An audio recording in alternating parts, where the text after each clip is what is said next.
Bem-vindo ao Direito Interativo. Aqui você aprende direito de forma clara, prática e objetiva, com explicações didáticas, questões comentadas e conteúdos atualizados para concursos e estudos jurídicos em geral. Nosso objetivo é transformar temas complexos em aprendizado simples, direto e eficiente. Olá! Já parou para pensar num tipo de justiça criminal que, em vez de um processo que se arrasta por anos, busca um acordo rápido? Pois é, isso existe no Brasil desde 1995. Foi quando a Lei 9.099 chegou e mudou completamente as regras do jogo para resolver os pequenos delitos. A grande sacada dela é focar na conciliação, na agilidade e não só na punição. Vamos entender como é que essa revolução funciona na prática. E o coração dessa mudança toda é o Juizado Especial Criminal, o famoso JCRM. Sabe qual foi a grande pergunta que essa lei respondeu? Foi tipo assim: para essas infrações mais leves, sei lá, uma briga de vizinho, um dano pequeno, faz sentido a gente mobilizar toda aquela máquina pesada e demorada da justiça tradicional? E a resposta do JCRM foi um sonoro não. O foco ali é outro. É colocar as partes para conversar, sabe? E tentar achar uma solução que seja rápida e que funcione. Então, para a gente entender direitinho essa lei, nosso roteiro vai ser o seguinte. Primeiro, vamos ver o que são esses pequenos delitos. Depois, como é que se define se um caso vai para o Jocrim e, tão importante quanto, quando é que ele não vai. Aí a gente entra nas ferramentas super inovadoras que a lei trouxe e, no final, claro, um resumão para fechar tudo. Bom, vamos lá então para o nosso primeiro ponto, os pequenos delitos. A grande missão do GCRIM é funcionar como uma espécie de filtro, né? Mas para isso, precisa ter uma definição bem clara do que passa por ele. E aqui está a pergunta de $1 milhão, a que define todo o universo do GCRIM. O que, afinal de contas, é uma infração de menor potencial ofensivo? A resposta para isso é a chave de tudo. É o que vou dizer quando essa lei entra em campo. Então, a lei responde isso de forma bem direta. Basicamente, são dois grupos de infrações que entram nessa conta. Primeiro, as contravenções penais, que, trocando em miúdos, são infrações mais leves mesmo. E o segundo grupo, que é o que a gente mais vê no dia a dia, são os crimes cuja pena máxima, o teto da pena, não ultrapassa 2 anos. Pode ter multa junto ou não. Se o caso se encaixou em uma dessas duas caixinhas, pronto, o destino dele é o GCRIM. Certo. Agora a gente vai entrar numa parte um pouquinho mais técnica, mas que, olha, é fundamental. Porque essa história de definir se a pena máxima é de até 2 anos não é tão simples quanto parece. Não é só abrir o código e olhar a pena base do crime. Tem que fazer uma continha. Tem que considerar tudo que pode aumentar ou diminuir essa pena. A lógica por trás desse cálculo é a seguinte: a gente tem que pensar no pior cenário de pena possível para aquela pessoa. É como se a gente quisesse saber o máximo do máximo que ela poderia pegar. Funciona assim, ó. Primeiro, a gente vê se tem alguma coisa que agrava o crime, as tais das qualificadoras. Depois, se a lei fala em algum aumento de pena, a gente aplica o maior aumento que tiver. E do outro lado, se a lei prevê alguma diminuição, a gente aplica a menor diminuição possível. A ideia é sempre jogar a pena para cima, chegar no teto. Se no final dessa conta toda o resultado for 2 anos ou menos, aí sim, o caso é do GCRIM. Imagina uma balança. De um lado, a gente põe a pena base do crime. Do outro, a gente vai colocando uns pesos que podem aumentar essa pena e outros que podem aliviar. Por exemplo, num crime tentado, a lei diz que a pena diminui de 1/3 a 2/3. Para saber se o caso vai para o GCRIM, qual diminuição a gente usa? A menor, a de 1/3. A gente faz isso para manter o prato da pena o mais pesado possível. É esse peso máximo que vai dizer se o caso é leve o bastante para o juizado especial. Ok, então a regra geral a gente já pegou. Mas, né, como quase tudo no direito, sempre tem as exceções. E aqui tem umas bem importantes. Quer dizer, mesmo que a pena máxima seja de até 2 anos, existem situações bem específicas em que a Lei 9.099 simplesmente não se aplica, ela é afastada. E aqui estão as principais delas. Violência doméstica, aquela protegida pela Lei Maria da Penha, aqui, a Lei 9.099, está fora de cogitação, completamente. O mesmo vale para os crimes militares e também, como a gente vai ver, para os crimes do Estatuto da Criança e do Adolescente. Já quando o crime é contra idosos, a regra tem os detalhes, é um pouco diferente.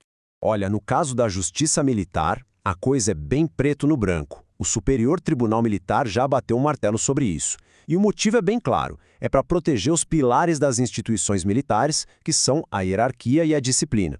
A ideia é que aplicar essas medidas mais brandas da Lei 9.099 poderia, de alguma forma, enfraquecer esses princípios, que são super importantes para o funcionamento das Forças Armadas.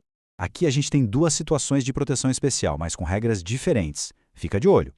Para crimes contra crianças e adolescentes, regidos pelo ECA, a regra é simples e direta. A Lei 9.099 nunca se aplica. Não importa a pena, a proteção aqui é total.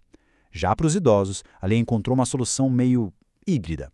Para acelerar as coisas, o processo pode até seguir o rito mais rápido do GECRIM, mas aqueles benefícios que evitam a punição, sabe? Tipo os acordos, esses não podem ser aplicados. É uma forma de fazer a justiça andar mais rápido, mas sem abrir mão da proteção. Beleza? Agora a gente vai para a parte que talvez seja a mais inovadora de toda a lei. Porque ela não só criou um novo tipo de juizado, ela também trouxe umas ferramentas jurídicas, uns instrumentos para evitar duas coisas. Primeiro, que um conflito vire um processo criminal formal com todo o que tem direito. E segundo, em alguns casos, para evitar a prisão em flagrante.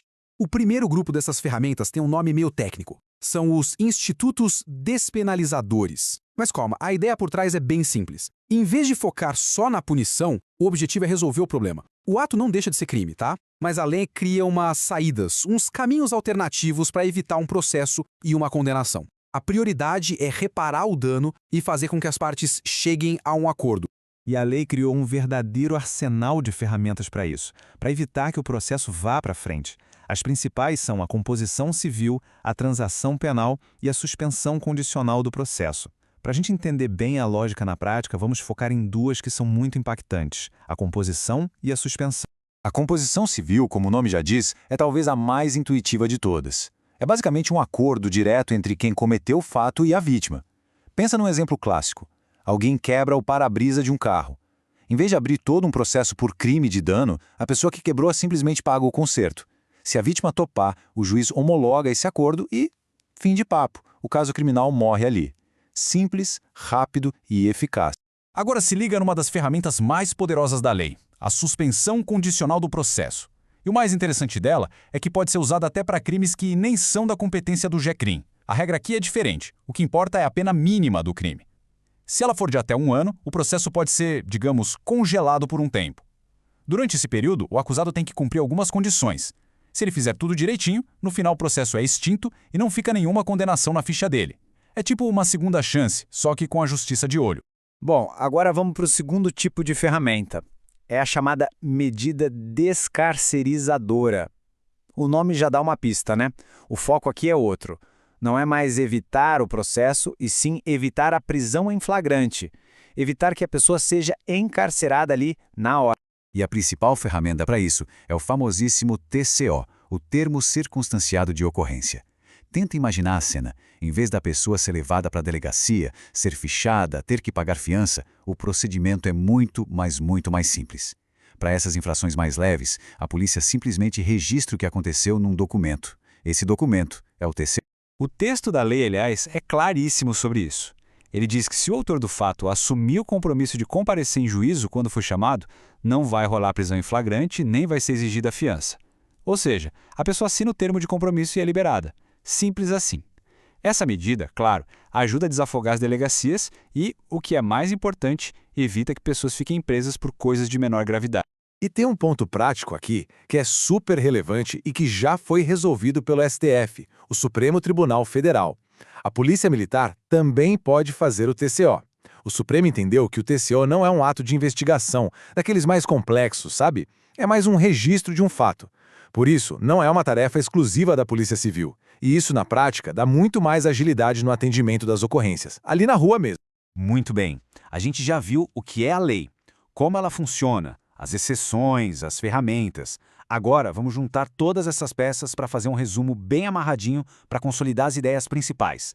Então, resumindo a ópera, a Lei 9.099 basicamente criou um sistema à parte para lidar com as contravenções e os crimes com pena máxima de até 2 anos. A filosofia dela é trocar a lentidão e o foco na punição pela rapidez e pelo consenso. Para isso, ela lança a mão de ferramentas como o TCO, para evitar a prisão na hora, e a composição civil, para resolver o problema sem nem precisar de processo. Mas é fundamental lembrar das exceções, das proteções especiais, como nos casos da Lei Maria da Penha, onde essa lógica consensual não entra. No final das contas, o objetivo é um só: dar uma solução mais inteligente e eficiente para os conflitos menos graves que acontecem na sociedade. E, para fechar, fica aqui uma reflexão. Nessa busca por mais eficiência, por mais rapidez, será que essa lei, em alguns casos acaba diminuindo algumas garantias do processo? Ou será que ela acertou em cheio ao criar um sistema mais focado no consenso e menos na punição para esses conflitos menores? A Lei 9.099, afinal, encontrou o equilíbrio ideal entre eficiência e garantias? Essa é uma pergunta bem complexa e que, com certeza, continua gerando muito debate até hoje. Se esse vídeo te ajudou, segue o canal Direito Interativo para não perder os próximos conteúdos. Obrigado por assistir, bons estudos, boa preparação, e te espero no próximo vídeo.